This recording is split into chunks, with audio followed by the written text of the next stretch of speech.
Halo kawan-kawanku yang selalu salah di depan doi, padahal kita sudah menuruti kemauannya. Selamat datang di dunia gila. Saya merasa musim lapor-melapor sudah berlalu, tetapi dugaan saya ternyata salah. Korban dari musim lapor-melapor ini, ternyata juga bisa terjadi pada anak seorang presiden, Mas Gibran dan Mas Kaesang.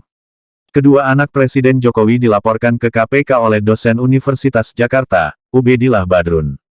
Laporan Ubedillah ini terkait kasus dugaan tindak pidana korupsi, atau tindak pidana pencucian uang, yakni adanya dugaan KKN yang dilakukan anak presiden, yang memiliki relasi bisnis dengan perusahaan yang diduga terlibat pembakaran hutan. Atas laporan ke KPK, dosen UNJ ini mendapat berbagai macam tanggapan miring. Ada yang menyebutnya antek oposisi, ada yang menuding untuk melemahkan elektabilitas Gibran, sampai-sampai juga menyeret mantan Presiden SBY. Bahkan hasil dari pelaporan Ubedillah ke KPK ini, berujung pelaporan dirinya ke polisi oleh relawan Jokowi Mania.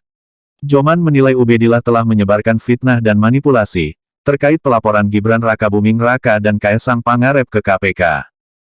Nah kawan-kawanku yang budiman, saya hanya ingin mengajak berlogika secara waras, walaupun sedikit konyol.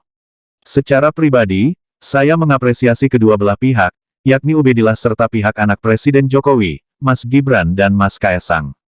Untuk Ubedillah, saya rasa tindakannya sudah benar, karena sebagai seseorang yang memiliki kemampuan akademis, hasil dari pengamatan atau penelitiannya, dibawa ke lembaga yang tepat.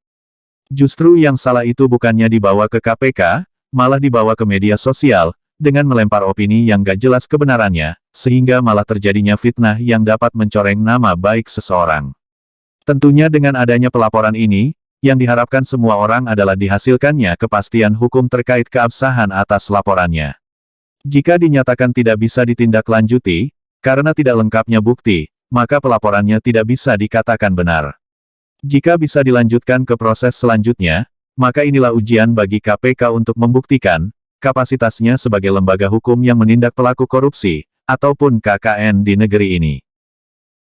Apa yang dilakukan Ubedillah ini bisa menjadi contoh, jika merasa dan memiliki bukti kuat terkait adanya penyelewengan oleh seorang pejabat, maka seyogyanya dibawa kepada lembaga yang terkait, bukan malah gembar-gembor gak jelas di media sosial.